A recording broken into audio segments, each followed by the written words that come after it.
إن الحمد لله نحمده ونستعينه ونستغفره ونعوذ بالله من شرور أنفسنا ومن سيئات أعمالنا من يهده الله فلا مضل له ومن يضلل فلا هادي له أشهد أن لا إله إلا الله وحده لا شريك له وأشهد أن محمدا عبده ورسوله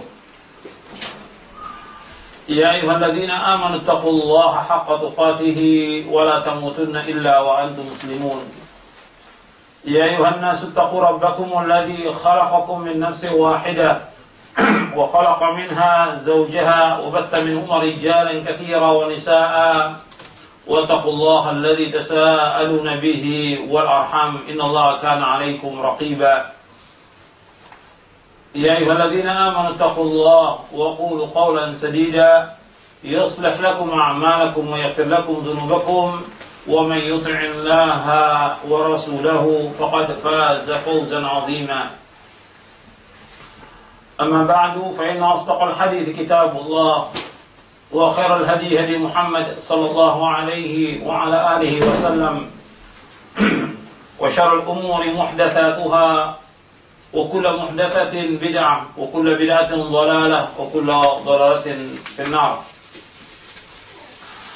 Ayolah ikhwah, a'azakumullah, kepada ikhwan dan akhwat yang dimuliakan oleh Allah Subhanahu wa taala.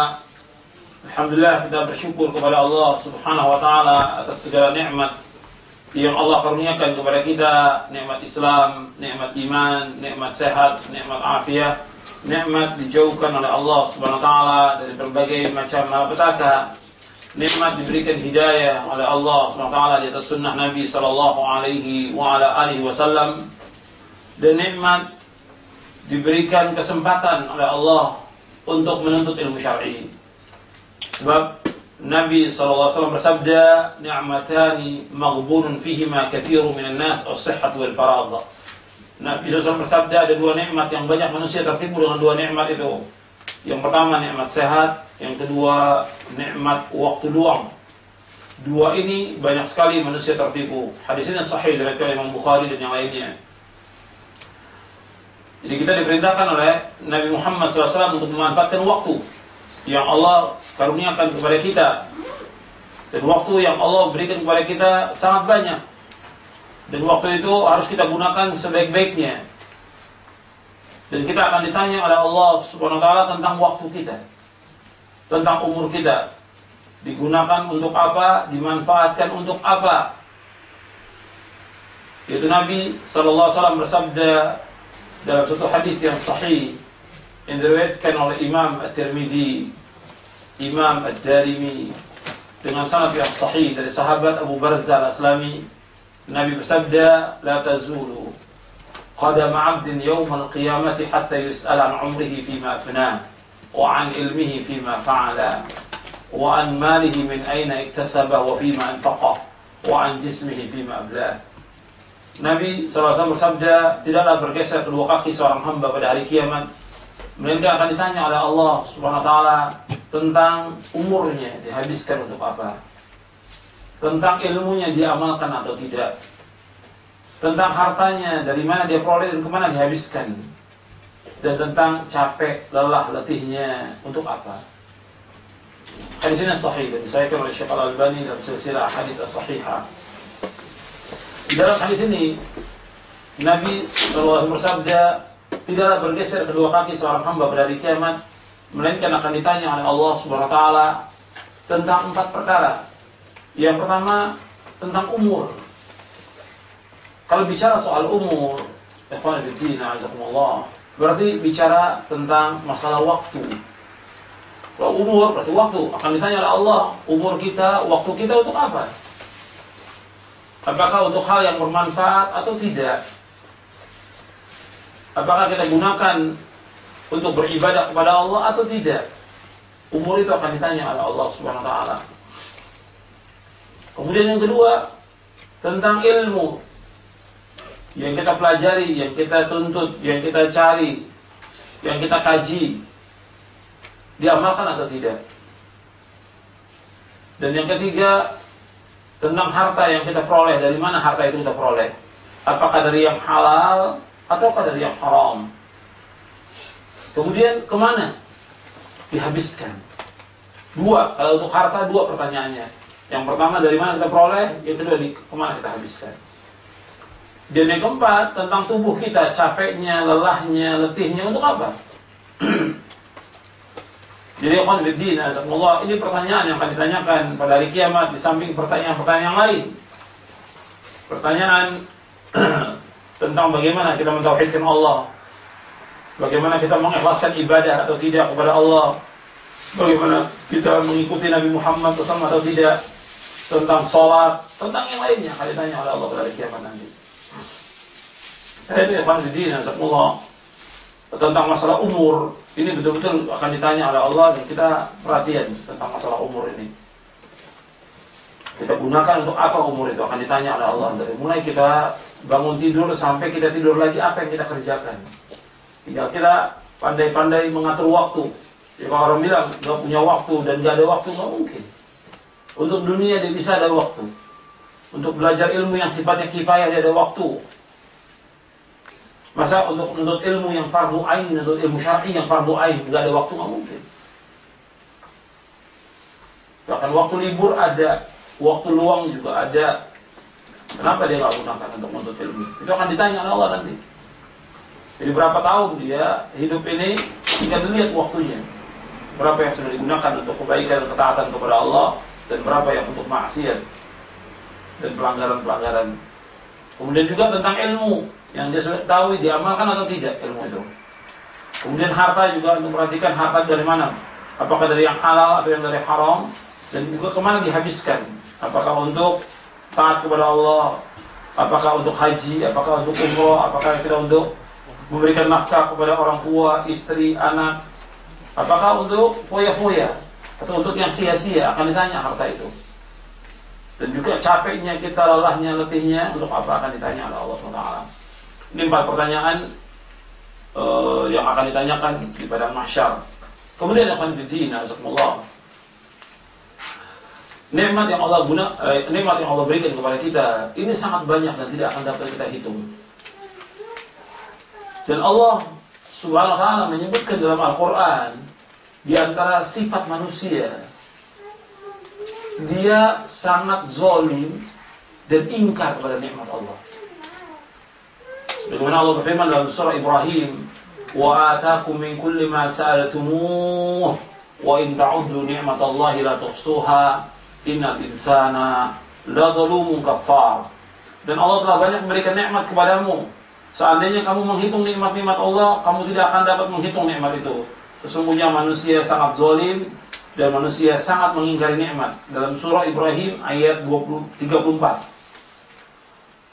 Ayat 34, wa ataakum min kulli ma sa'altumuh wa in ta'uddu ni'matallahi la tuhsuha innal insana ladzalumun kafar.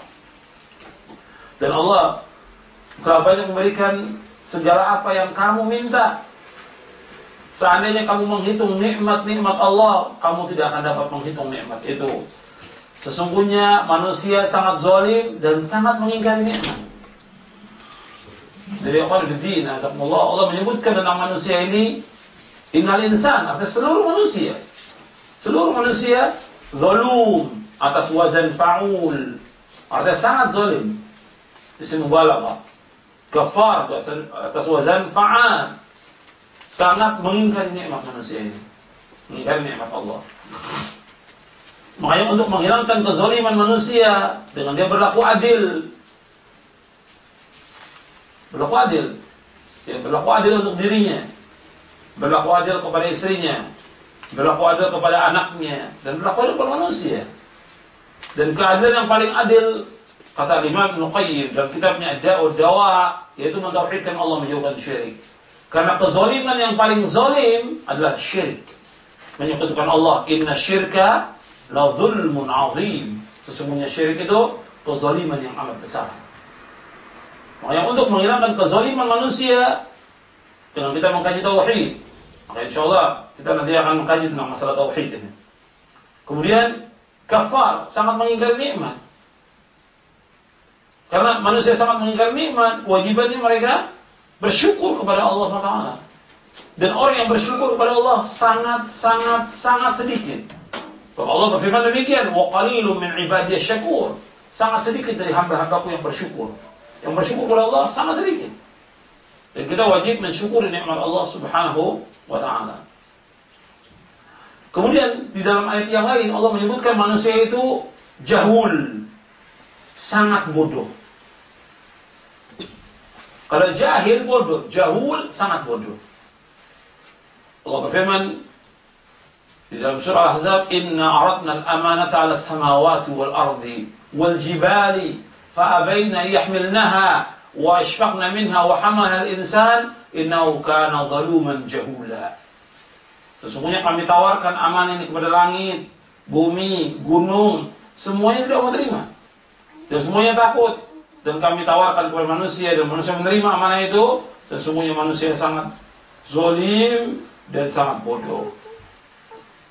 Kemudian di surah Al-Ahzab ayat 72. Surah Al-Ahzab ayat 72. Inna aradna al-amanata 'ala as-samawati wal ard wal jibal fa abayna an yahmilnaha wa ashfaqna minha wa hamalaha al-insanu innahu kana zaluman jahula. Sesungguhnya kami tawarkan amanah kepada langit dan bumi dan kepada gunung, mereka enggan untuk memikulnya dan mereka takut, dan kemudian dipikul oleh manusia. Sesungguhnya manusia sangat zalim dan sangat bodoh. Karena itu manusia sangat zalim pada dirinya, zalim juga kepada Allah. Karena banyak manusia ini yang menyekutukan Allah, beribadah kepada selain Allah, berdoa kepada selain Allah, meminta kepada selain Allah. Kemudian juga dia percaya kepada benda-benda tertentu yang bisa mendatangkan manfaat atau menolak bahaya. Ini kezaliman manusia. Zalim. Padahal yang menciptakan langit dan bumi adalah Allah, yang memberikan rezeki adalah Allah, yang memiliki yang menghidupkan, mematikan Allah, yang mengatur alam semesta Allah. Makanya seorang muslim dan muslimah dia wajib beribadah kepada Allah, dan seluruh manusia dia wajib beribadah kepada Allah SWT. Makanya ketika Allah menyebutkan tentang ibadah, Allah ingatkan manusia tentang penciptaan mereka. Di awal surah Al-Baqarah itu, ya ayuhan nasu u'budu rabbakumul ladzi khalaqakum walladzina min qablikum la'allakum tattaqun. Wahai manusia, beribadah kepada Allah yang telah menciptakan kamu dan orang-orang sebelum kamu agar kamu bertakwa. Jadi suruh kita beribadah hanya kepada Allah. Tapi manusia sangat zalim. Mereka menyekutukan Allah Subhanahu wa taala. Kemudian jahul, sangat bodoh. Jadi manusia ini sangat bodoh. Allah menyebutkan dan menyifatkan manusia dengan jahul. Jahul ini sangat bodoh. Artinya mereka melakukan ibadah kepada Allah dengan kebodohan. Tidak mau mereka belajar. Untuk menghilangkan kezaliman dengan kita mentauhidkan Allah. Untuk menghilangkan kebodohan dengan kita belajar ilmu syar'i. Saya ulangi, untuk menghilangkan kezaliman dengan kita mengkaji tentang tauhid. Untuk menghilangkan kebodohan kita belajar tentang Islam ini. Sampai kita paham tentang Islam ini. Jadi Allah Subhanahu wa taala menyebutkan tentang masalah ini agar kita memperhatikan dari sifat manusia zaluman jahula. Karena itu ikhwan fiddin, azakumullah, untuk menghilangkan kezaliman dan juga mengingkari nikmat, yang paling pertama yang harus dikaji oleh setiap muslim dan muslimah yang berkaitan tentang tauhid dan juga perusak-perusak tauhid. Karena masalah tauhid ini merupakan asas diterima dan tidaknya amal kita tergantung tauhid kita kepada Allah Subhanahu wa taala. Sempurna dan tidaknya amal kita tergantung daripada tauhid kita kepada Allah Subhanahu wa taala. Ikhwan fiddin, azakumullah. Kemarin sudah kita membahas tentang sebab-sebab bertambah dan berkurangnya iman. Kemarin satu hari kita bahas. Dari mulai pagi sampai maghrib. Kita sudah bahas tentang sebab-sebab bertambah dan berkurangnya iman. Sekarang kita akan lanjutkan yang berkaitan dengan masalah iman ini Kalau kita mengkaji rukun iman itu ada berapa? Ada berapa? 10 apa 12? Rukun iman? 6. Betul, yakin rukun iman ada 6? Yakin. Rukun iman ada 6. Yang pertama, iman kepada Allah. Yang kedua, malaikat. 3, iman kepada kitab-kitab. Yang keempat, iman kepada para rasul. Yang kelima, iman kepada yaumul akhir. Yang keenam, iman kepada qada dan qadar. Cukup begitu? Tidak cukup. Qada dan qadar. Ada lanjutannya. Baik dan buruk. Iman kepada qada dan qadar, baik dan buruk. An tu'mina bil qadari khairihi wa syarrihi. Ketika malaikat Jibril bertanya kepada Rasulullah tentang iman, apa iman itu? Maka Nabi SAW menjawab, an tu'mina billahi wa malaikatihi wa kutubihi wa rusulihi wal yawmil akhir wa an tu'mina bil qadari khairihi wa syarrihi. Jawab oleh Nabi dalam hadis yang sahih dari Imam Bukhari dan Muslim dan yang lainnya dari sahabat Umar bin Khattab radhiyallahu an, yang dikatakan iman itu engkau beriman kepada Allah, kepada malaikat-malaikatnya, kepada kitab-kitabnya, kepada rasul-rasulnya, kepada hari akhir, dan iman kepada qada dan qadar baik dan buruk. Itu yang dikatakan arkanul iman. Sekarang kita bahas berkaitan tentang iman. Ini tentang iman kepada Allah. Iman kepada Allah dijelaskan oleh Syekh Muhammad bin Shalih Al-Utsaimin rahimahullah di dalam syarah usul iman. Yang dikatakan iman kepada Allah berarti iman kepada, yang pertama, kepada adanya Allah, wujudullah. Kemudian yang kedua, iman kepada rububiyahnya Allah. Yang ketiga, kepada uluhiyahnya Allah. Dan yang keempat, kepada nama-nama dan sifatnya yang tinggi. Yang dikatakan iman, itu iman tentang adanya Allah. Yang kedua, iman kepada rububiyahnya Allah. Yang ketiga, iman kepada uluhiyahnya Allah. Dan yang keempat, iman kepada asma dan sifat.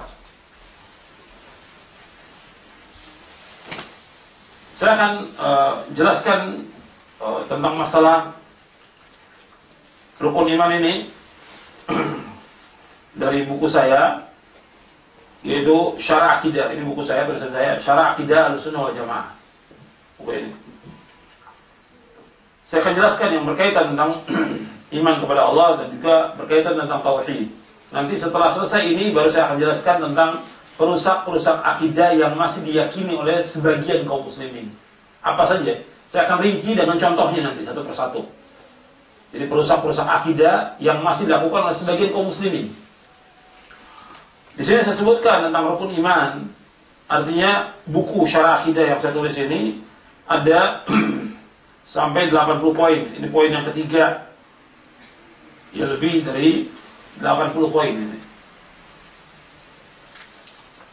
Di dalam poin yang ketiga saya jelaskan di sini bahwa Ahlus Sunnah itu beriman kepada Allah Subhanahu wa taala, kepada malaikat-malaikatnya, kepada kitab-kitabnya, kepada rasul-rasulnya, kepada hari dibangkitkan manusia setelah mati, iman kepada qadar yang baik dan yang buruk. Dalilnya itu banyak dalam Al-Qur'an. Di antaranya dalam surah Al-Baqarah ayat 177. Laisal birra an tuwallu wujuhakum qibla al-masyriq wal maghrib, walakinnal birra man amana billahi wal yawmil malaikati wal kitabi wan nabiyyin. Kebajikan itu bukanlah kamu menghadapkan wajahmu ke arah timur dan barat. Akan tapi kebajikan itu yaitu orang beriman kepada Allah, hari akhir, malaikat-malaikat, kitab-kitab dan nabi-nabi. Bisa juga nanti bisa antum lihat dalam surah Al-Baqarah ayat 285. Amanah Rasul itu, amanah Rasul. Antum hafal ya amanah Rasul. Di akhir surah Al-Baqarah 285. Kemudian paling akhir lagi 286. Kemudian juga di surah An-Nisa ayat 136. Kemudian tentang qadar itu Allah sebutkan dalam surah Al-Qamar ayat 49 dan ayat 50. Allah berfirman, inna kulla syai'in khalaqnahu biqadar wa ma amruna illa wahidatun kalamhim bil basar Sesungguhnya kami menciptakan segala sesuatu menurut ukuran, dan perintah kami hanyalah dengan satu perkataan, seperti kejapan mata. Ini tentang qadar. Dan juga hadis sahih yang masyhur yang tadi saya sebutkan dari Umar bin Khattab radhiyallahu anhu. Malaikat Jibril pernah bertanya kepada Rasulullah tentang iman, maka Rasul menjawab, al-iman an tu'mina billahi wa malaikatihi wa kutubihi wa rusulihi wal yawmil akhir wa tu'mina bil qadari khairi wa syarri. Iman itu engkau beriman kepada Allah, malaikat-malaikatnya, kitab-kitabnya, rasul-rasulnya, dan hari akhir engkau beriman kepada qadar yang baik maupun yang buruk. Dan 6 prinsip ini dikatakan rukun iman. Sekarang kita bahas satu persatu, ikhwan fillah, jazakumullah. Adapun tentang wujudullah kita nggak bahas. Tentang adanya Allah, semua tahu tentang adanya Allah. Hatta kaum musyrikin tahu tentang adanya Allah. Sampai tentang rububiyah pun kaum musyrikin mengakui tentang rububiyahnya Allah, bahwa Allah sebagai pencipta, Allah sebagai pemberi rezeki, Allah yang mengatur alam semesta, Allah yang mematikan, Allah menghidupkan, diketahui oleh kaum musyrikin. Nanti saya sebutkan di antara ayat-ayatnya. Allah berfirman di dalam surah Fatir ayat 13, "Dzalikumullahu rabbukum lahul mulk walladzina tad'una min dunihi ma yamlikuna min qitmir." Yang demikian Allah itu Rabb kamu dan baginya segala kerajaan. Dan orang-orang yang kamu seru selain Allah, mereka tidak memiliki meskipun hanya setipis kulit ari. Dan juga Allahu khaliqu kulli syai', bahwa Allah pencipta segala sesuatu. Dan tadi juga saya sebutkan di dalam surah Al-Baqarah di ayat 23, "Ya ayuhan nasu u'budu rabbakumul ladzi khalaqakum walladzina min qablikum la'allakum tattaqun." Wahai orang-orang, wahai manusia, beribadah kepada Allah yang telah menciptakan kamu dan orang sebelum kamu agar kamu bertakwa. Kemudian Allah menyuruh Nabi Muhammad menanyakan kepada kaum musyrikin. Antum lihat di dalam surah Yunus ayat 31-32. Surah Yunus itu Al-Qur'annya dibagikan aja. Bagaimana ada? Biar sudah habis. Dalam surah Yunus surah 10 ayat 31-32 Allah berfirman, "Qul may yarzuqukum minas sama'i wal ardi amma yamliku as-sam'a wal absara wa may yukhrijul hayya minal mayyiti wa yukhrijul mayyita minal hayy wa may yudabbirul amra fa sayaquluna Allah faqul afala tattaqun fadzalikumullahu rabbukumul haqq famadza ba'dal haqqi illa ad-dhalal fa anna tusrafun." Katakanlah, siapakah yang memberikan rezeki dari langit dan bumi, dan siapakah yang berkuasa menciptakan pendengaran, penglihatan, dan siapakah yang mengeluarkan yang hidup dari yang mati, dan yang mengeluarkan yang mati dari yang hidup, dan siapakah yang mengatur segala urusan? Maka mereka menjawab, maksudnya orang-orang musyrik, orang-orang musyrik Mekah, mereka akan menjawab, Allah. Maka katakanlah, mengapa kamu tidak bertakwa kepada Allah? Yang demikianlah Allah Rabb kamu yang sebenarnya, maka tidak ada setelah kebenaran melainkan kesesatan, maka mengapa kamu berpaling dari kebenaran? Jadi Nabi Muhammad SAW ketika memulai mendakwakan dakwah yang hak, dan kemarin sudah saya kisahkan tentang bagaimana dakwahnya Nabi dan bagaimana cobaan Nabi. Sudah saya jelaskan cobaan para sahabat, disiksanya para sahabat, kemarin sudah saya jelaskan. Artinya Nabi mendakwakan dakwah yang hak ini kepada kaum musyrikin. Di antara mereka ada yang terima, beriman, di antara mereka ada yang tidak menerima. Nah, kemudian yang tidak menerima ini disuruh tanyakan kepada mereka. Ditanya, siapa yang memberikan rezeki dari langit dan bumi? Siapa yang memberikan kamu mendengar, melihat? Siapa yang mengeluarkan dari yang hidup, dari yang mati? Mereka katakan, Allah. Siapa yang mengatur alam semesta? Mereka katakan Allah. Tapi kenapa kamu berpaling dari Allah? Kenapa kamu tidak menyembah Allah? Kok menyembah patung-patung? Menyembah pohon, menyembah kubur? Kenapa? Ini Allah bertanya. Jadi Nabi disuruh oleh Allah untuk tanyakan kepada orang-orang musyrik, kenapa kalian masih menyembah patung, menyembah kubur, menyembah yang lainnya?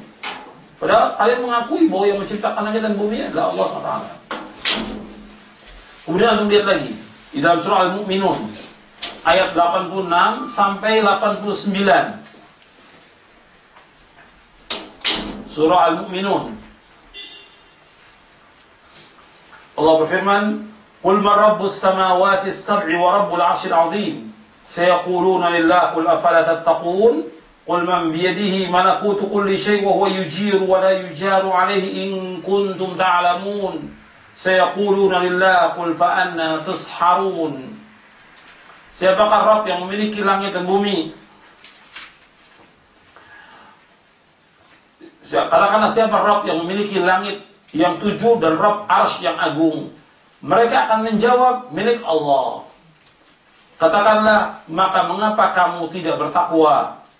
Katakanlah, siapakah yang di tangannya berada kekuasaan atas segala sesuatu, sedang dia melindungi dan tidak ada yang dapat dilindungi darinya. Jika kamu mengetahui. Mereka menjawab, kepunyaan Allah. Katakanlah, kalau demikian maka bagaimana kamu sampai tertipu? Ya Allah menyuruh menanyakan kepada kaum musyrikin, siapakah yang memiliki langit? Bahkan di sini Allah menyebutkan Rabbul 'Arsyil 'Azim. Qul ma rabbus samawati as-sab'i wa rabbul 'Arsyil 'Azim. Katakanlah siapakah Rabb langit yang 7 dan Rabb Arsy yang agung. Ikhwan fillah, azakumullah. Anda perhatikan. Ini orang-orang musyrik disuruh tanyakan tentang langit dan bumi yang menciptakan siapa? Allah. Sampai ditanyakan tentang Arsy. Anda tahu Arsy itu? Arsy itu singgasananya Allah. Arsy itu singgasananya Allah. Kemarin sudah kita bahas tentang Allahu Akbar. Kemarin sudah kita bahas. Pokoknya langit dan bumi digenggam di tangan Allah SWT. Dilipat oleh Allah langit dan bumi ini. Di tangannya. Satu tangan. Dilipat oleh Allah SWT. Berarti Allahu Akbar. Dan Allah bersemayam. Dan salah Allah menyebutkan dalam 8 ayat dalam Al-Quran, Ar-Rahman, Ar-Arsy istawa. Bahwa Allah bersamayam di atas Arsy. Arsy ini makhluk Allah yang paling besar dari seluruh makhluk yang ada, itu Arsy-nya Allah. Jadi kalau dibandingkan antara langit, bumi, dan Arsy, ibaratnya Arsy ini satu lapang, tanah lapang yang sangat luas, seluas-luasnya. Langit dan bumi seperti gelang yang dilemparkan di tengah padang pasir yang sangat luas. Dibandingkan antara langit dan bumi dengan Arsy Allah, Arsy-nya Allah diumpamakan seperti tanah lapang yang sangat luas, sedangkan langit dan bumi seperti satu gelang yang dilemparkan di tengah padang pasir. Itu Arsy-nya Allah. Dan Allah menyebutkan tentang Arsy ini dengan Arsy yang agung, Arsy yang besar. Dan Arsy-nya Allah dipikir oleh malaikat. Dan jarak malaikat yang memikulnya Arsy Allah antara pundak dan telinga malaikat itu sejauh 700 tahun burung terbang. Memikul Arsy-nya Allah. Dan semuanya keliling di Arsy-nya Allah bertasbih. Dan Arsy-nya Allah berada di atas wa kana 'arsyu 'alal ma', dan Arsy-nya Allah berada di atas air. Jadi Allah itu berada di atas langit yang 7, kemudian berada lagi di atas air, berada lagi di atas Arsy Allah itu. Dan semua gak ada yang tersembunyi bagi Allah. Semua yang di langit dan di bumi, satu pun gak ada yang tersembunyi. Allah mengetahui semua, hatta daun yang kering yang jatuh di seluruh bumi ini yang jatuh, yang kering, Allah tahu semuanya. Allah sebutkan dalam Al-Quran. Daun yang basah, kering, biji-bijian yang tumbuh di kegelapan malam, Allah mengetahui semuanya, gak ada yang terluput bagi Allah. Jadi Allah itu maha mengetahui, Allah itu maha besar. Allahu Akbar. Kalau kita mendengar demikian, ada unsur pengagungan kita kepada Allah SWT. Kita akan mengagungkan Allah SWT dan takut kepada Allah Subhanahu wa ta'ala. Orang musyrik aja mengakui tentang Arsy-nya Allah. Musyrik. Rabbul 'Arsyil 'Azim. Allah yang punya Arsy yang agung. Diketahui oleh kaum musyrikin.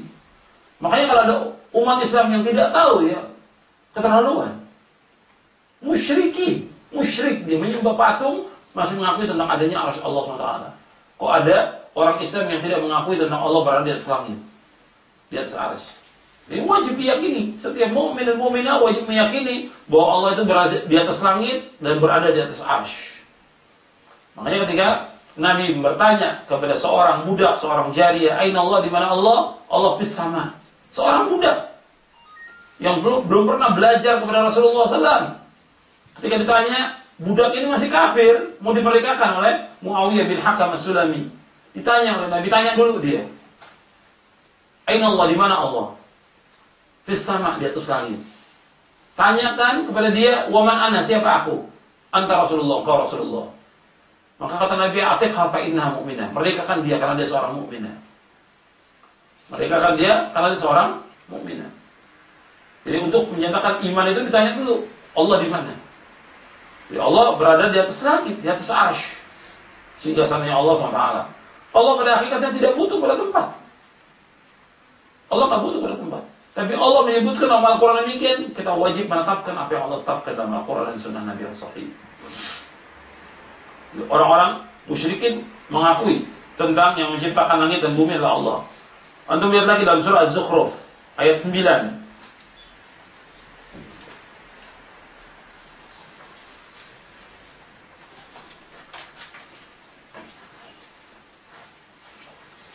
Dalam surah Az-Zukhruf ayat 9 Allah berfirman, "Wa in sa'altahum man khalaqas samawati wal arda la yaqulunna khalaqahunnal azizul alim." Dan jika kamu tanyakan kepada mereka, siapakah yang menciptakan langit dan bumi? Pastilah mereka akan menjawab, semuanya diciptakan oleh yang maha perkasa, lagi maha mengetahui. Jadi kaum musyrikin mengakui bahwasanya hanya Allah saja yang menciptakan segala sesuatu. Allah saja pemberi rezeki. Allah saja pemilik langit dan bumi dan pengatur alam semesta. Namun mereka juga menetapkan berhala-berhala yang mereka anggap sebagai penolong, yang mereka bertawassul dengan berhala tersebut dan menjadikan mereka pemberi syafaat, sebagaimana yang disebutkan dalam beberapa ayat. Jadi mereka melakukan demikian dalam keadaan berbuat syirik kepada Allah Subhanahu wa taala.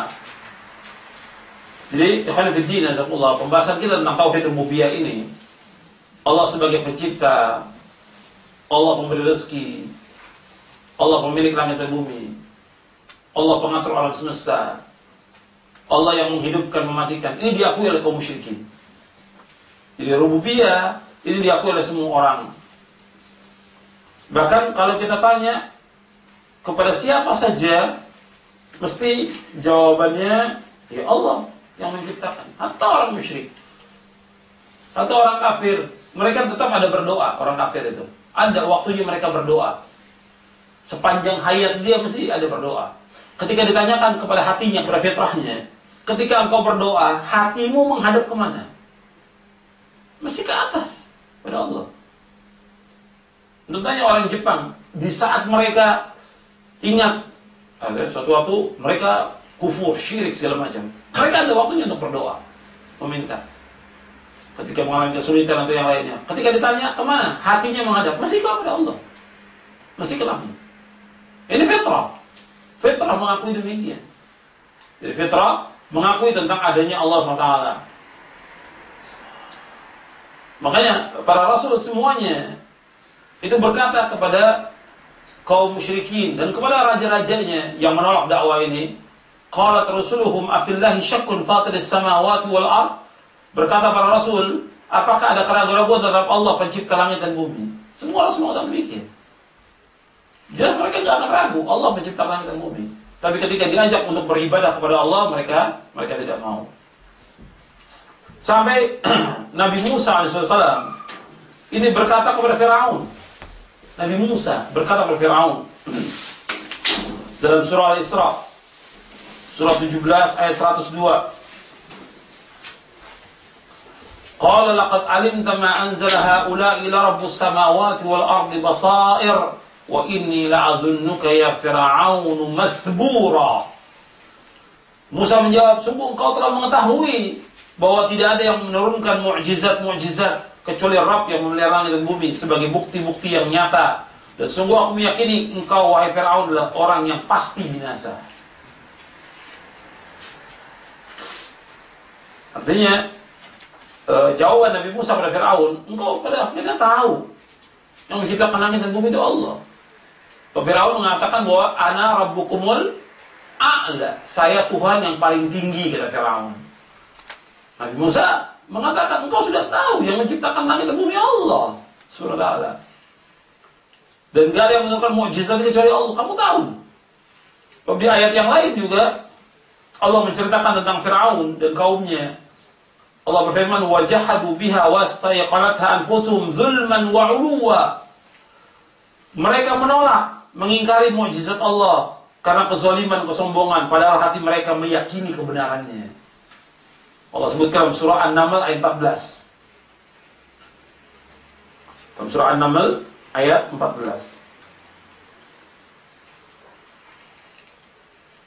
Jadi Allah ingatkan bahwa Firaun dan kaumnya itu mengingkari kebenaran Nabi Musa, mengingkari mukjizat dan segala macam dengan hatinya. Zulman wa 'uluwa. Tetapi kata Allah, wajahadu biha wastayqanatha anfusuhum zulman wa 'uluwa. Mereka mengingkari mukjizat Allah karena kezaliman, kesombongan, padahal hati mereka meyakini kebenarannya. Tentang adanya Allah, mereka meyakini. Jadi Firaun dengan kesombongannya mengatakan, saya Tuhan yang paling tinggi, ana rabbukumul a'la. Padahal hatinya setelah Nabi Musa mengajak, mendakwakan dengan kalimat yang lemah lembut, Anda perhatikan. Firaun ini tauhid, tapi Nabi Musa dan Nabi Harun mendakwakan Firaun dengan kalimat yang lemah lembut. Apalagi kalau dia Muslim, penguasanya Muslim, kita harus dakwakan dengan cara yang lebih baik lagi. Kepada Firaun aja Allah memerintahkan kepada Nabi Musa dan Nabi Harun untuk menyatakan kalimat yang lemah lembut kepada Firaun agar mereka takut. Firaun dan kaumnya takut kepada Allah Taala. Tapi mereka ingkar dan nolak. Tapi hatinya meyakini tentang adanya Allah Subhanahu wa ta'ala. Ini tentang tauhid rububiyah. Makanya kata Imam Ibnu Qayyim, seandainya keimanan kepada tauhid rububiyah ini saja dapat menyelamatkan, tentunya orang-orang musyrik telah diselamatkan. Akan tapi urusan yang amat penting dan menjadi penentu adalah keimanan kepada tauhid uluhiyah yang merupakan pembeda antara orang-orang musyrikin dan orang-orang yang mentauhidkan Allah Subhanahu wa ta'ala. Jadi nggak cukup orang belajar tentang tauhid rububiyah, nggak cukup. Maka harus dilanjutkan kita bahas yang kedua tentang tauhid al-uluhiyah. Ini yang paling penting. Yang paling pokok, yang paling penting tauhid al-uluhiyah. Makanya dakwah nabi-nabi, dakwah rasul-rasul semuanya itu mengajak manusia untuk beribadah hanya kepada Allah saja. Makanya setiap dai, setiap ustaz, setiap mubaligh, maka dia harus memulai dakwanya bagaimana supaya umat Islam mentauhidkan Allah. Itu yang paling pokok. Dakwah itu tauhid. Yang paling penting. Tentu diterima dan tidaknya amal kita, sempurna dan tidaknya amal kita tauhid. Maka semua nabi dan semua rasul itu mentauhidkan, menyuruh untuk mentauhidkan Allah. Dan tauhid uluhiyah, kalau tauhid rububiyah berkaitan dengan perbuatan Allah. Perhatikan. Tauhid rububiyah berkaitan tentang perbuatan Allah. Perbuatan Allah. Mencipta, memberikan rezeki, mengatur alam semesta, menghidupkan, mematikan, berkaitan dengan perbuatan Allah, tauhid rububiyah. Tapi kalau tauhid uluhiyah berkaitan dengan perbuatan hamba. Saya ulangi lagi. Tauhid rububiyah berkaitan dengan perbuatan siapa? Allah. Allah al-Khaliq, al-Razik, al-Mudabbir, al-Malik, al-Muhyi, al-Mumit, segala macam. Tapi kalau tauhid al-uluhiyah berkaitan dengan perbuatan hamba. Maka diberikan definisi oleh para ulama. Tauhid al-uluhiyah juga dikatakan tauhid al-ibadah, yang berarti mentauhidkan Allah melalui segala perbuatan hamba.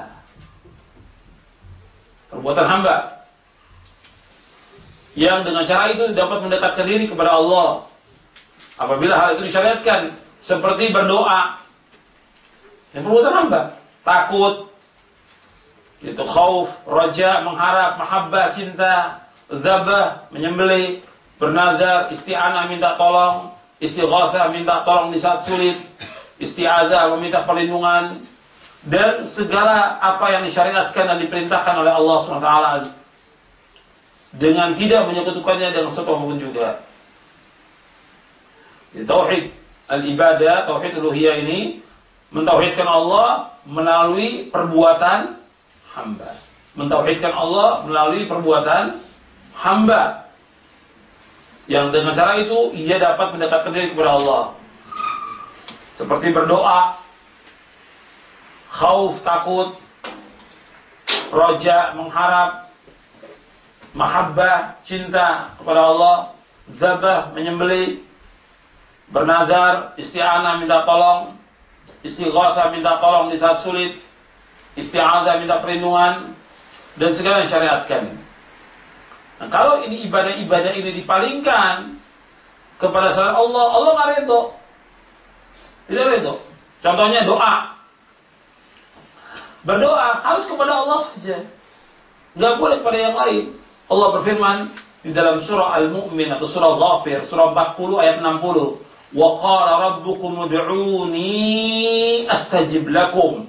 Innal ladzina yastakbiruna an ibadati sayadkhuluna jahannama dakhirin. Allah berfirman, "Dalam kalian semua yang berdoa kepadaku, aku akan kabulkan doa kalian. Sesungguhnya orang-orang yang sombong dari beribadah kepadaku, mereka akan masuk neraka jahanam bahkan terhina." Arti berdoa itu hanya kepada Allah. Allah mengatakan doa hanya kepada Allah. Dan doa ini semulia-mulia ibadah. Maka Nabi bersabda, "Ad-doa huwal ibadah."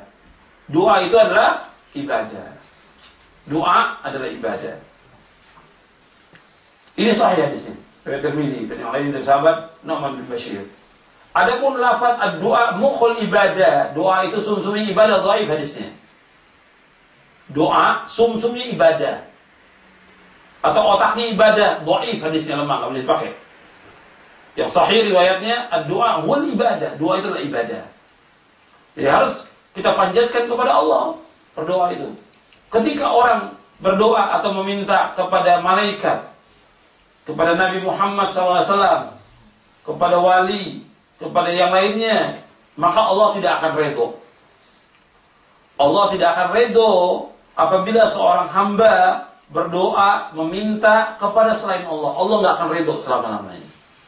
Sebab ini merupakan kesyirikan yang paling besar. Jadi kalau orang berdoa meminta kepada selain Allah, Allah nggak redho.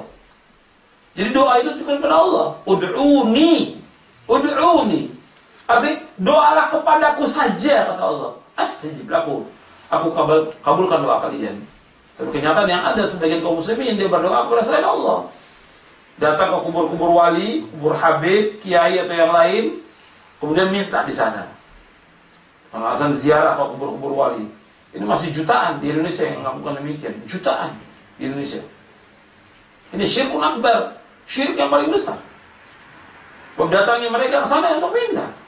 Bukan sekedar untuk ziarah, tapi minta. Sampai ada yang nangis di kubur, sampai ada yang sujud di kubur, segala macam mereka lakukan. Ini syirik. Jadi nggak boleh dipalingkan doa itu kepada selain Allah. Dan Allah sangat murka dan Allah tidak ridho apabila orang memalingkan doa kepada selain Allah. Kemudian juga ini doa yang paling penting ya, istighatsah, minta tolong di saat sulit.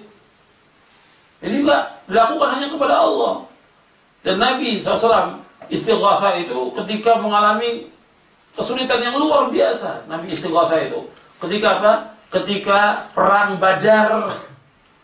Idh tastaghithuna rabbakum fastajaba lakum. Dalam surah Al-Anfal. Tatkala engkau minta kepada Allah di saat sulit, maka Allah kabulkan doa kamu. Perang Badar. Para sahabat tidak ingin perang pada saat itu, tapi Allah menyuruh untuk perang. Anda perhatikan, para sahabat di waktu Badar itu nggak ingin perang, maka Allah menyuruh mereka untuk perang. Dan waktu itu sedikit jumlahnya. Nah, kemudian Nabi berdoa kepada Allah, ya Allah, kalau seandainya engkau hancurkan pasukan ini, nggak ada lagi orang yang menyembah engkau, ya Allah. Nabi berdoa terus, dan Allah turunkan malaikat yang dihabiskan sudah kaum musyrikin. Sebagian terbunuh dan sebagian kabur, lari ke Mekah. Kemudian nanti mereka membalas dengan perang Uhud.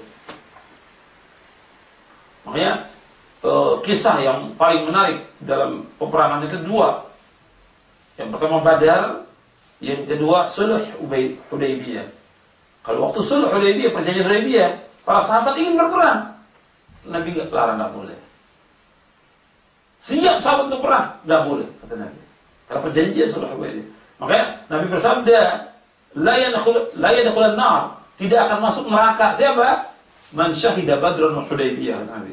Gak akan masuk neraka orang yang hadir perang Badar dan hadir sulh Hudaybiyah. Karena berkesan dalam sejarah dua itu dan panjang ceritanya. Nah, kita kembali kepada hadis ini. Ya, kalau dongeng udah siap udah dengerin. Ya kalau ceritanya panjang itu. Kita bahas ini dulu soal istighotsah.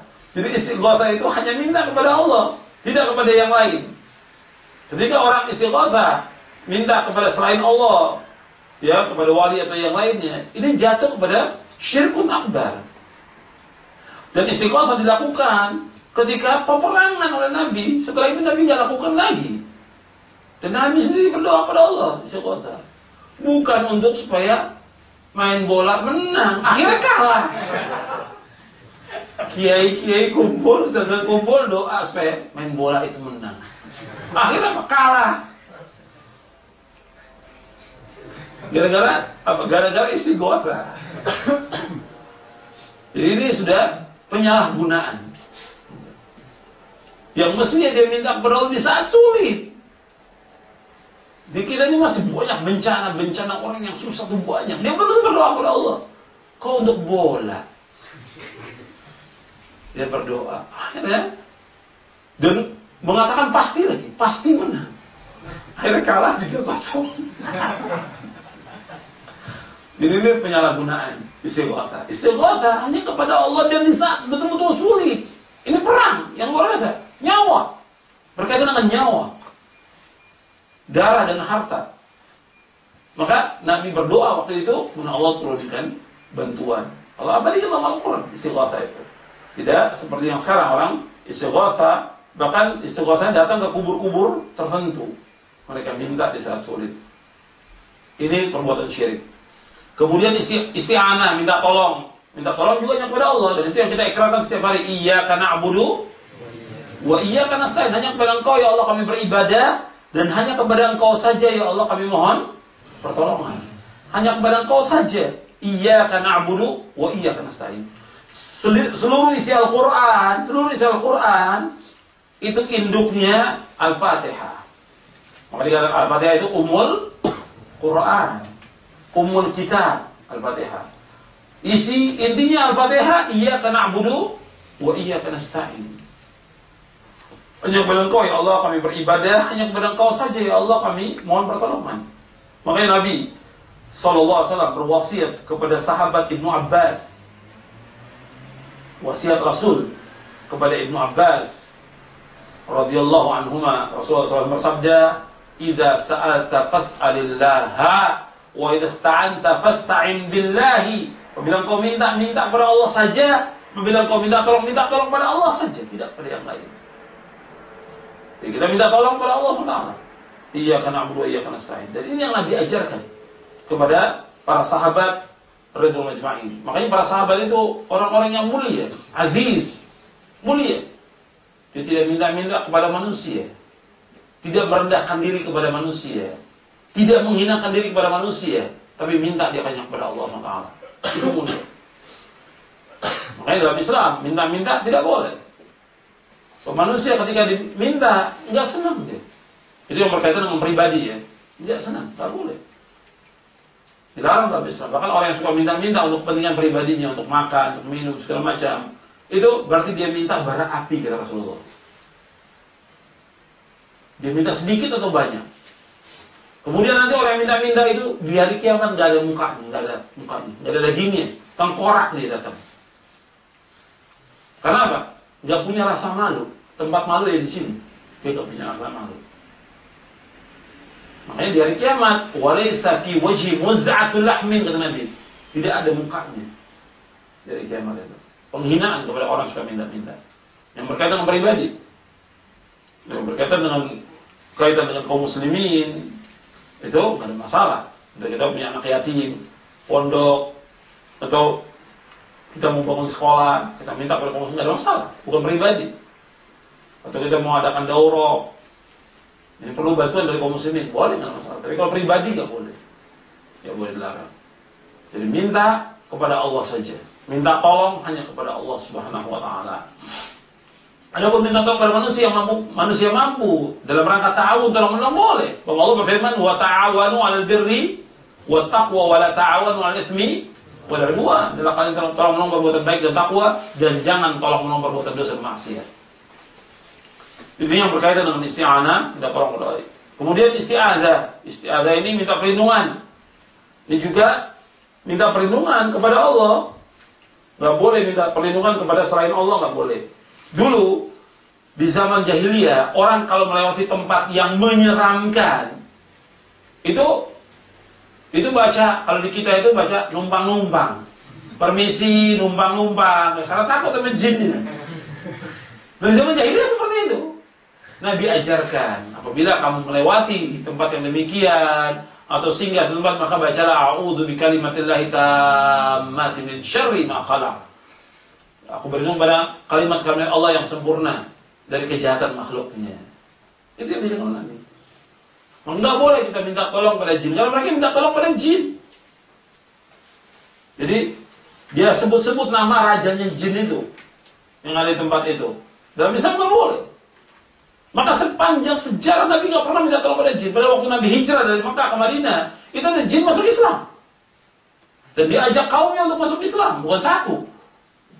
Banyak sekali jin yang masuk Islam waktu Nabi hijrah ke Madinah. Allah abadikan dalam Al-Quran dalam surah Al-Ahqaf.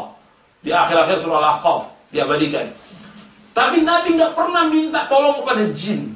Padahal Nabi peperangannya puluhan kali, nggak pernah sekali minta tolong kepada jin. Makanya Allah dalam Al-Quran mengatakan tidak boleh kita minta tolong kepada jin. Dalam surah jin, dalam Al-Quran ada surah jin, surah Al-Jin di ayat 6. Wa annahu kana rijalun minal insi ya'uduna birijalin minal jinni fazaduhum rahaqa.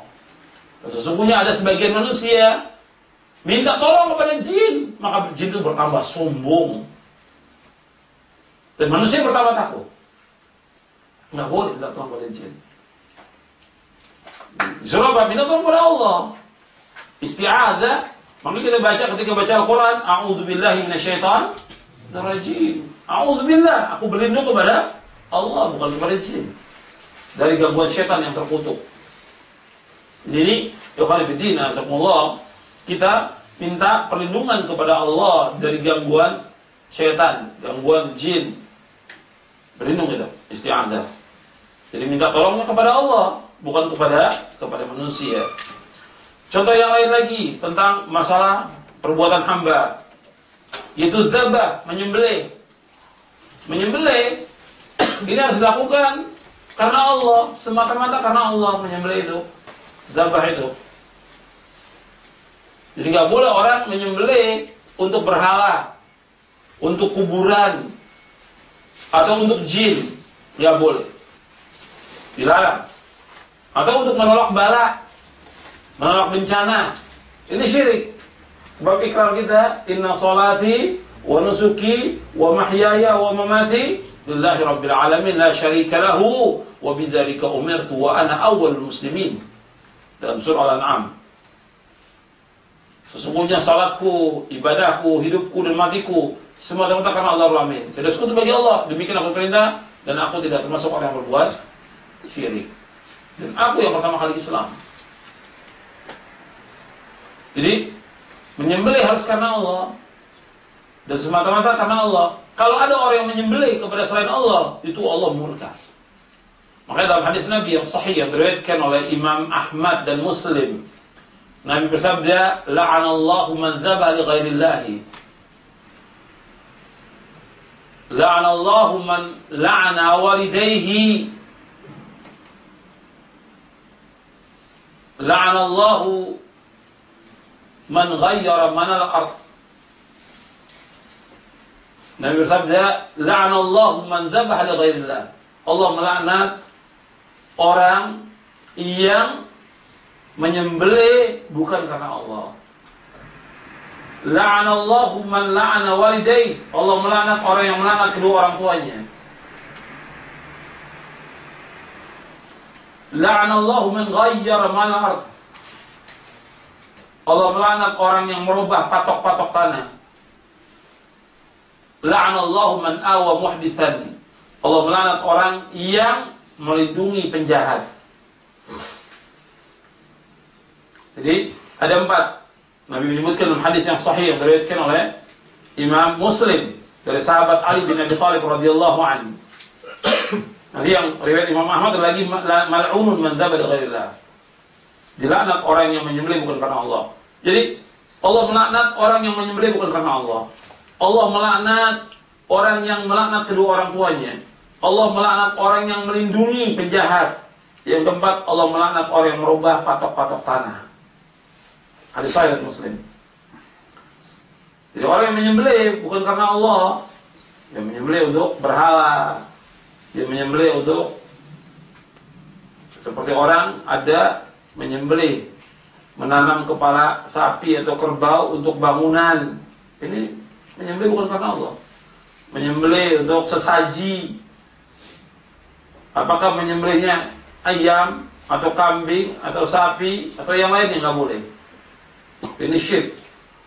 Atau untuk sesaji karena banyak bencana, kemudian dia menyembelih, dilemparkan ke laut. Ini semuanya syirik. Atau untuk menghilangkan gangguan jin, maka dipilihlah yang hitam, kambing hitam atau ayam hitam atau yang lain. Ini syirik. Maka dilaknat. Yang kedua, orang yang melaknat orang tuanya. Ini juga durhaka, termasuk dosa besar yang paling besar setelah syirik. Mengatakan kalimat saja pada orang tua, hukumnya haram. Dosa besar. Menengking, memukul meja umpamanya. Disuruh orang tua, dilawan orang tuanya, dipukul meja. Atau kakinya disentak-sentak begini. Marah. Atau pintu dibanting. Ini durhaka pada orang tua. Menengking orang tua, hukumnya haram dalam Islam. Termasuk dosa besar. Dosa besar yang paling besar setelah syirik. Apalagi melaknat, mencaci maki orang tuanya. Ini anak yang durhaka.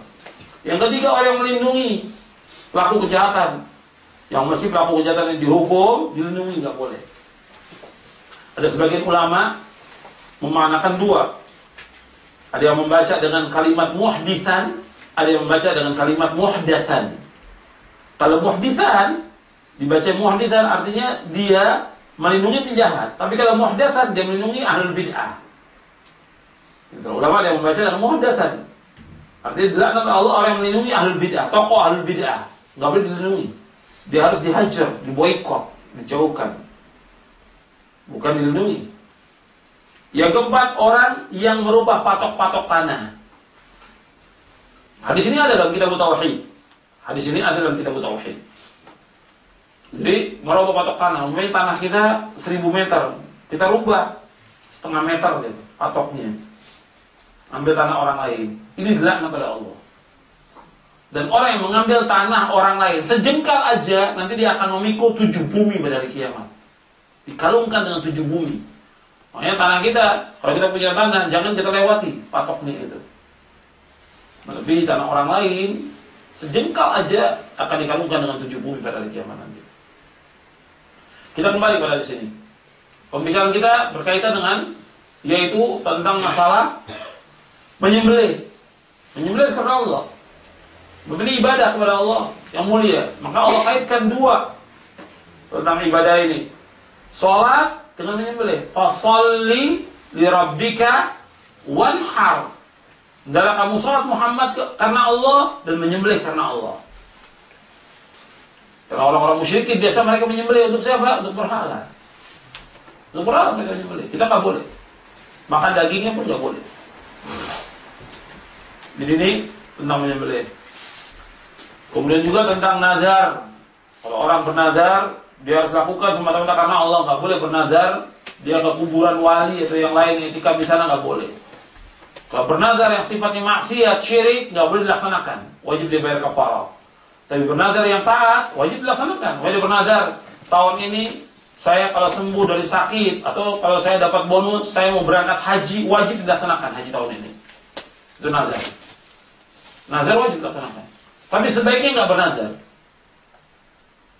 Sebaiknya bernazar. Sebab nazar itu dikeluarkan dari orang yang bakhil, kata Nabi, pelit. Seperti orang, kalau saya sembuh dari sakit, saya mau sedekah. Kalau nggak sembuh, nggak sedekah dia.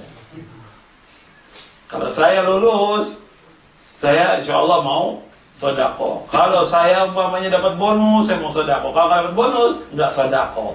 Ini orang yang bakhil, pelit, kikir, kedekut.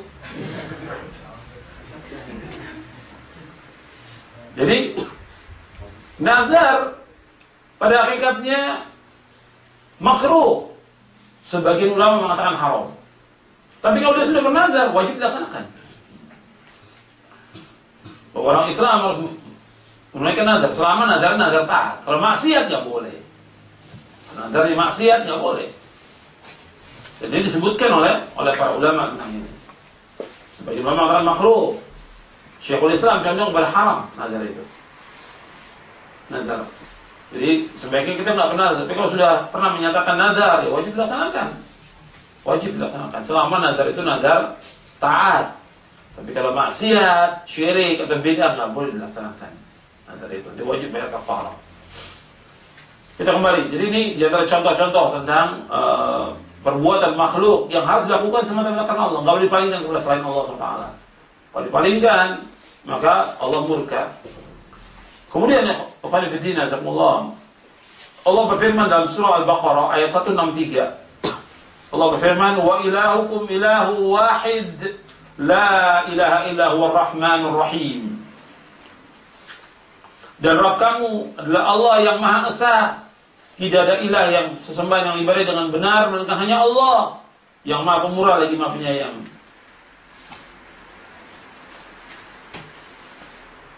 Jadi Rabb kamu adalah Allah yang Maha Esa, tidak ada ilah yang diibadah dengan benar karena Allah. Allah Maha Pemurah lagi Maha Penyayang.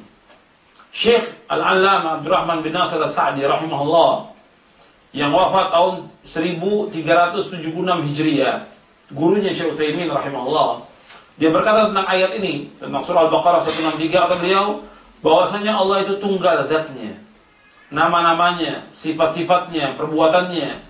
Tidak ada sekutu bagi Allah, baik dalam zatnya, nama-nama maupun sifat-sifatnya.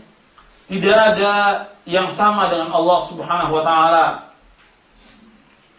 Tidak ada yang sebanding dengan Allah. Tidak ada yang setara dengan Allah. Tidak ada sekutu bagi Allah. Tidak ada yang mencipta dan mengatur alam semesta kecuali hanya Allah. Apabila demikian, maka dialah Allah satu-satunya yang berhak untuk diibadahi. Dia Allah tidak boleh disekutukan dengan seorang pun dari makhluknya. Ini disebutkan dalam Taisir Karimur Rahman fi Tafsir Kalamil Mannan. Jadi Allah wajib diesakan. Seluruh ibadah wajib ditujukan kepada Allah. Dan Allah itu hanya satu, tidak dua. Makanya yang hak itu hanya Allah. Allah berfirman dalam surah Al-Hajj ayat 62. Dzalika bi anna Allah wal haq wa anna ma yad'una min dunihi wal batil wa anna Allah wal 'aliyyul kabir. Demikianlah kebesaran Allah, karena sesungguhnya Allah dialah yang hak, dan sesungguhnya apa saja yang mereka sembah selain Allah itulah yang batil, dan sesungguhnya Allah dialah yang Maha Tinggi lagi Maha Besar. Dalam surah Al-Hajj surah 22 ayat 62. Demikianlah Allah itu yang hak, dan apa yang mereka doa selain Allah itu batil. Dan Allah saja yang Maha Tinggi dan Maha Besar. Jadi orang yang berdoa kepada selain Allah secara akal aja dia adalah orang yang paling bodoh di muka bumi. Gimana dia berdoa kepada makhluk? Gak boleh. Sekarang makhluk ini sudah mati, yang gak bisa menjawab sampai hari kiamat. Kok dia berdoa kepada orang-orang itu? Pernah saya ceritakan, di Indonesia ini masih banyak orang-orang yang berbuat syirik, ziarah ke kubur-kubur wali atau kiai atau habib atau yang lainnya, kemudian minta di sana. Tapi bukan sedikit, jutaan yang melakukan demikian pada bulan-bulan tertentu, belum lagi hari yang biasa. Ini syirik.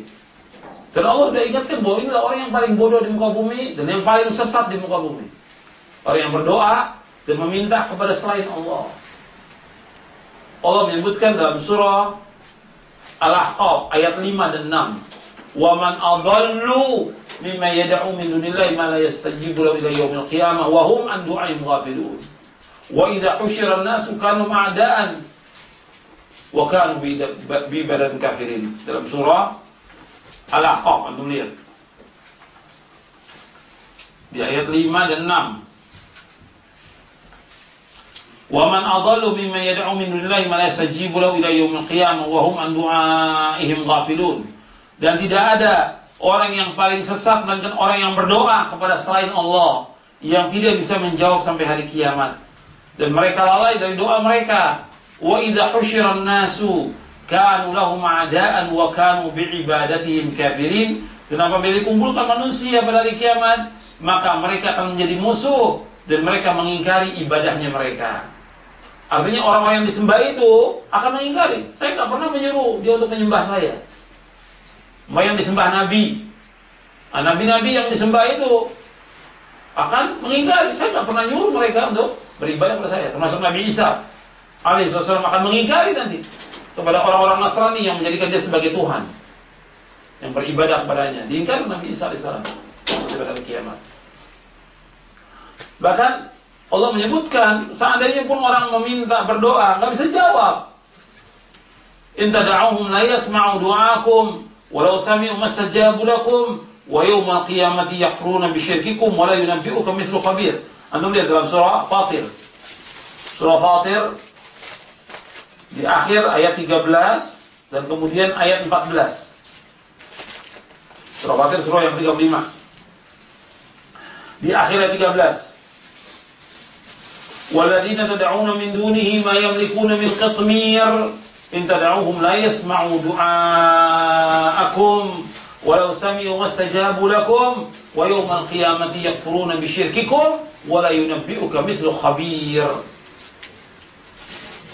Dan orang-orang yang berdoa kepada selain Allah, mereka tidak memiliki meskipun setipis kulit ari.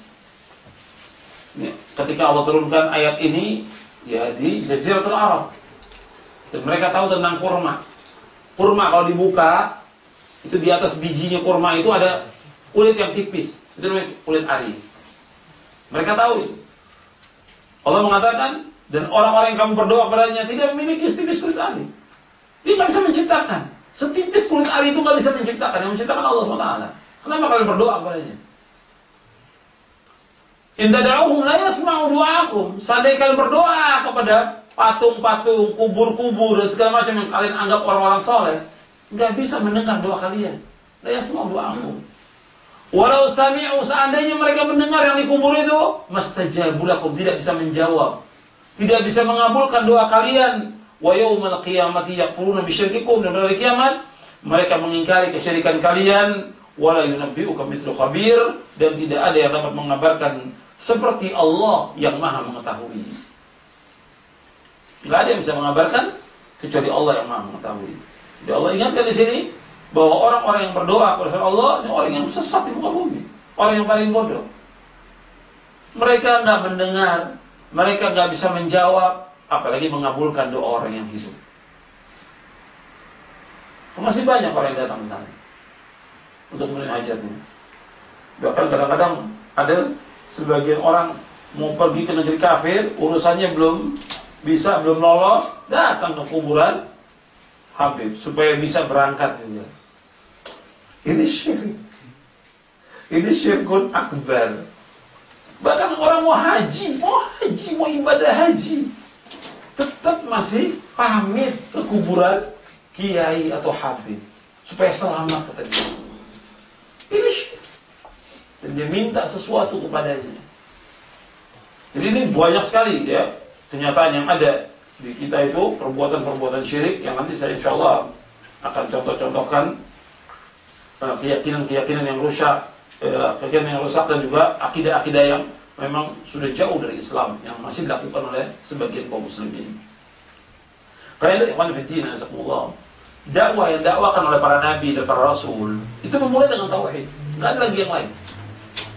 Maka dakwah yang dimulai dengan dakwah yang lain, maka nggak akan bisa membina umat ini. Maka harus dimulai dengan tauhid. Karena apa? Nabi dan Rasul memulai dakwah dengan dakwah tauhid. Nggak bisa kita merubah manhaj Nabi itu dengan jalan-jalan yang lain. Bab tauhid ini dimulai oleh para Nabi dan para Rasul dengan dasar perintah Allah. Para Nabi dan Rasul mulai mendakwakan dakwah tauhid, Allah yang nyuruh. Dan Allah yang maha tahu tentang hati manusia. Kalau hati manusia ini baik dengan tauhid, akan baik yang lainnya. Maka harus mulai dengan tauhid. Kadang-kadang orang berpikir ya kalau dengan tauhid kayaknya keras. Menurut kita kayaknya keras. Jangan menurut kita. Anda lihat permusuhan para nabi dengan kaum musyrikin. Karena apa? Tauhid. Bukan karena politik. Bukan karena fikih. Bukan karena yang lain. Tapi karena nabi-nabi semua mendakwakan dakwah tauhid. Nabi dimusuhi oleh pamannya karena Nabi mendakwakan dakwah tauhid. Nabi dimusuhi oleh orang-orang musyrikin karena mendakwakan dakwah tauhid. Sahabat-sahabat disiksa karena mereka berpegang kepada tauhid. Nabi Musa dan Nabi Harun dimusuhi oleh Firaun karena mendakwakan dakwah tauhid. Nabi Ibrahim dimusuhi oleh Namrud karena mendakwakan dakwah tauhid. Di kalimat ini kalimat yang hak. Tidak bisa kita merubah. Karena ini kalimat yang tegas dan kalimat yang lurus. Nggak bisa, kita berpaling kalimat yang lain yang lebih baik, yang lebih halus, yang lebih lembut menurut kita.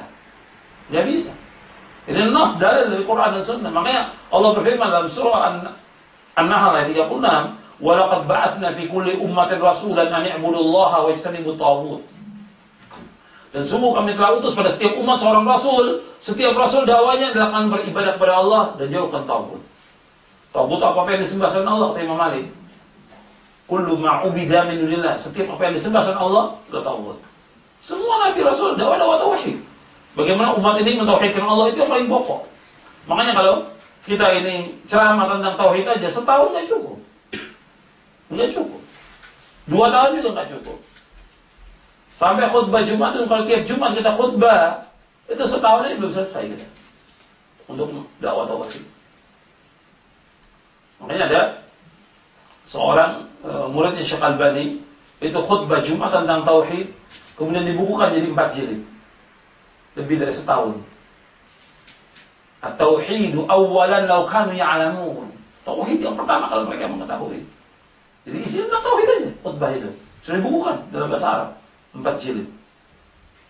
Syekh Abu Islam Habibullah dari Yordan. Itu tentang tauhid aja isinya. Makanya itu yang pokok. Baru setelah itu baru nanti yang lain. Tentang yang lain. Tentang manhaj, kemudian tentang sahabat, tentang hak. Itu semua dibukukan. Khutbahnya dia, khutbah Jumat. Kemudian ayat yang lain juga dalam surah Al-Anbiya ayat 25. Wa ma arsalna min qablika min rasulin illa nuhi ilaihi annahu la ilaha illa ana fa'budun. Dan tidak kami utus sebelummu dari seorang rasul, melainkan kami wahyukan kepadanya bahwa tidak ilah yang berhak diberikan hanya aku, maka adalah kalian beribadah kepadaku. Tidaklah kami utus sebelum kamu dari seorang rasul, melainkan kami wahyukan kepadanya, hendaknya kalian beribadah hanya kepada aku, kata Allah, maka hendaklah kalian beribadah kepada aku. Dan tidak kami utus dalam surah Al-Anbiya surah 21 ayat 25. Dan tidak kami utus sebelummu dari seorang rasul, kami wahyukan kepadanya tidak ada yang berhak diibadahi bukan hanya aku, maka beribadah kepada aku. Ya, semua rasul, semua nabi dakwahnya satu, yaitu mentauhidkan Allah Subhanahu wa taala. Dan ini banyak sekali ya ayat-ayat. Nanti Anda bisa lihat dalam surah Al-A'raf ayat 65, 73, 85 tentang dakwahnya Nabi Nuh, Hud, Saleh, Syuaib alaihi wassalatu wassalam. Semuanya mereka mendakwakan dakwah tauhid. Dan ini yang paling penting dari semua dakwah, dakwah tauhid. Dakwah tauhid. Karena apa? Karena tujuan diciptakannya manusia untuk apa? Untuk wa ma khalaqtul jinna wal insa illa liya'budun. Ma uridu minhum min rizqin wa ma uridu an yut'imun. Innallaha war-razzaqu dzul quwwatil matin. Tidaklah aku menciptakan jin dan manusia bukan untuk beribadah padaku. Aku tidak minta rezeki dari mereka, dan aku tidak minta makan, kata Allah. Sesungguhnya Allah lah yang terus-menerus memberikan rezeki. Allah yang maha kuat dan Allah yang maha kokoh. Disuruh kita beribadah kepada Allah SWT. Ini tentang tauhid al-uluhiyah. Ya, sampai di sini. Kalau ada yang kurang jelas, Anda mau tanya, silakan. Masih ada waktu 10 menit. Silakan.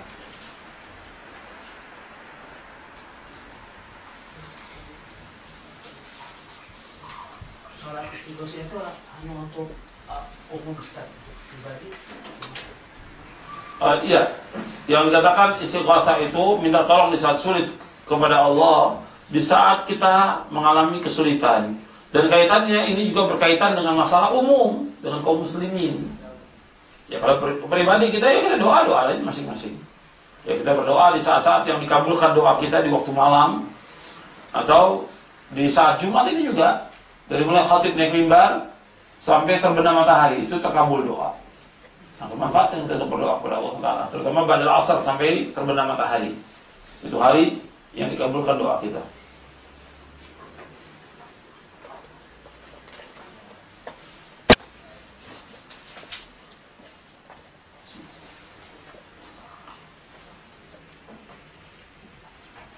Bagaimana sikap kita terhadap orang Islam yang mengatakan Allah di mana-mana? Pada akhirnya dia tidak tahu, jahil. Artinya ketika mengatakan demikian, itu karena kebodohan. Makanya kita tanya pada dia, ketika antum berdoa, antum kemana panjatkannya? Kemana-mana atau satu ke atas? Itu dia tanya pada dia, ketika antum berdoa kemana antum panjatkan? Hati dan tangan antum kemana? Apa kemana-mana di tangannya? Atau ke sana, ke atas? Tanya pada dia. Dan itu dinyatakan oleh ulama terdahulu seperti itu. Ketika ada yang mengingkari dari tokoh al-bid'ah tentang Allah itu berada di atas langit, ayat yang paling banyak tentang Allah di atas langit, paling banyak dalam Al-Quran. Tapi yang paling banyak mengingkari tentang itu juga, ya, dari tokoh-tokoh al-bid'ah. Makanya ketika ada seseorang, yaitu Imam al-Haramain, dia menolak tentang Allah itu di atas langit. Allah di mana? Kemudian kata Imam Al-Hamdani, sekarang sudah tinggalkanlah engkau mengingkari tentang istiwanya Allah segala macam. Itu jelas dalam Al-Quran.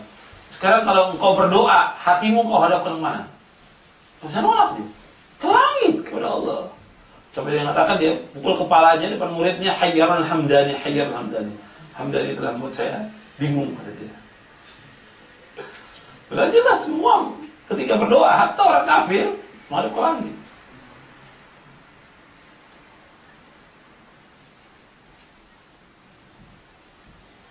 Jika orang mengatakan bahwa Allah itu ada di mana-mana atau di hati manusia, ya karena mereka jahil, nggak ngerti. Maka kita perlu sabar menghadapinya, jelaskan dengan dalil Quran. Ayatnya banyak.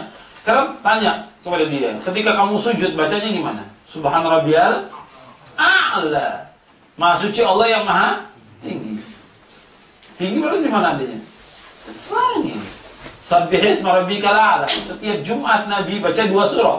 Pas salat Jumat, ya, ketika Nabi imam, khatib. Nabi khatib, Nabi imam, bacanya sabbihisma rabbikal a'la, ala taqaddasul ghasyiyah. Sabbihisma rabbikal a'la, sucikan Allah yang maha tinggi. Kalau dia tidak mengatakan Allah di atas, berarti dia enggak mensucikan Allah Taala. Dakwah ini harus mensucikan Allah Taala.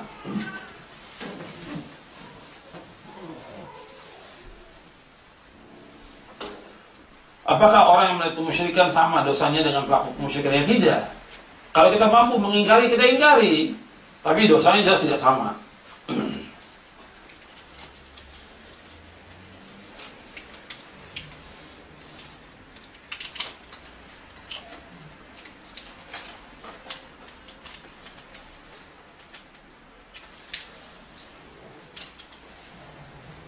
Gimana kalau orang bernazar untuk ta'adud? Kenapa harus bernazar untuk ta'adud? Yang bagus, Anda bernazar bagaimana supaya untuk bisa pergi haji. Yang wajib dilaksanakan. Jadi dilihat orang kepada maslahat dan mafsadah. Ta'adudnya nanti poligami. Kenapa harus bernazar seperti itu? Karena itu sifatnya sunnah aja bagi yang memang mampu. Dan juga melihat kepada maslahat dan mafsadah. Ya lihat, jangan sampai dia bernazar seperti itu akan membuat rusak dalam rumah tangganya. Karena itu boleh aja, boleh, nggak ada masalah. Dia mau ta'adud dalam Islam dibolehkan, tapi melihat kepada masalah dan dia wajib berlaku adil. Saya jelaskan dalam buku saya, Panduan Keluarga Sakinah.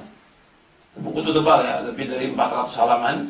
Yang bisa dilihat dalam buku itu. Di akhir buku itu saya jelaskan tentang bagaimana berpoligami menurut syariat Islam. Karena banyak orang-orang yang disibukkan dengan masalah yang seperti itu, padahal akhirnya juga keluarganya berantakan. Itu lihat ada maslahat dan mafsadah. Karena ada kewajiban-kewajiban yang dia harus melaksanakan lebih dahulu, yang kadang-kadang ditinggalkan karena ya itu, karena ta'adud itu. Jadi dilihat, ini pembahasannya panjang ya. Kita nggak bahas tentang masalah ini, tapi ini bahasannya panjang.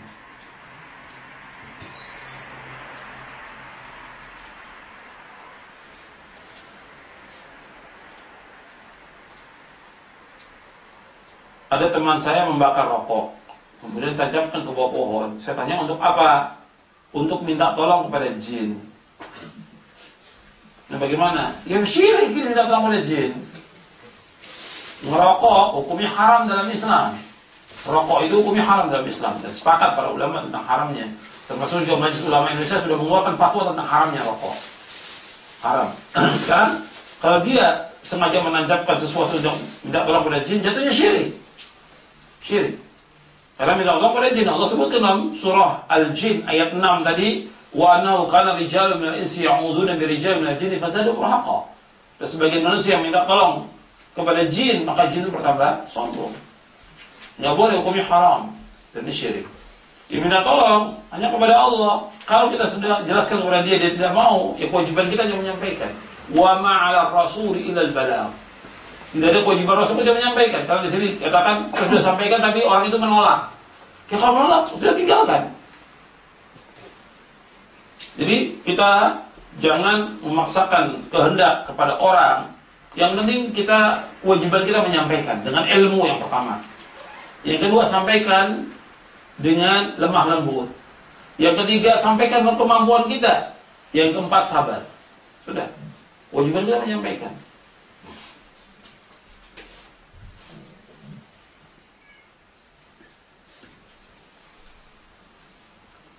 Saya pernah bertanya kepada orang yang pernah ziarah ke kubur-kubur wali. Kata mereka, tujuannya menghormati wali tersebut. Dan mereka tidak berdoa kepada wali, tapi berdoa kepada Allah di tempat wali itu. Apakah ini termasuk syirik? Sekarang kita lihat, apakah dengan berdoa di kubur itu akan dikabulkan? Tidak. Karena kubur itu bukan tempat terkabulnya doa. Bahkan itu dengan berdoa kepada Allah di tempat itu, hukumnya bid'ah. Tapi kalau dia dengan perantaraan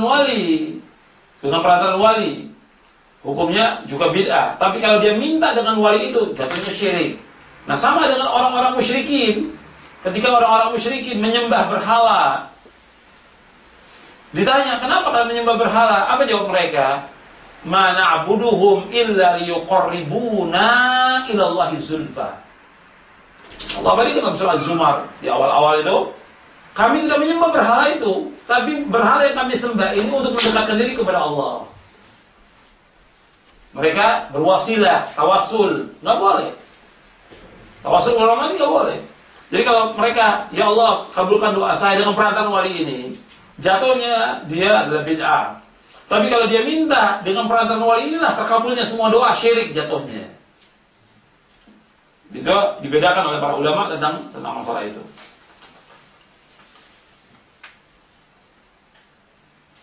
Jadi ini perbuatan yang syirik masih dilakukan oleh sebagian kaum muslimin.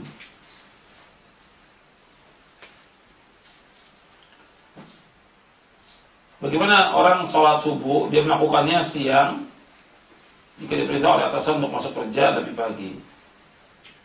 Ya tetap dia wajib melakukan sholat subuh pada waktunya. Meskipun atasan menyuruh dia untuk masuk di waktu pagi, ya dia harus kerjakan dulu sholat subuh. Dan dia harus berikan alasan bahwa saya mengerjakan sholat subuh, ini wajib bagi saya. Dan kita harus bisa untuk menjelaskan kepada orang kafir. Dan kita jangan diam. Artinya ketika kita disuruh untuk meninggalkan sholat, tidak boleh. Kita jelaskan bahwa saya ada kewajiban sholat per Jumat. Antum bekerja, ya tinggalkan tempat kerja. Untuk Jumat, wajib misalnya. Meskipun resikonya harus dikeluarkan, tidak ada masalah. Dan pekerjaan masih banyak yang halal di dunia ini. Kenapa harus tinggalkan kewajiban yang pertama dihisab pada hari kiamat?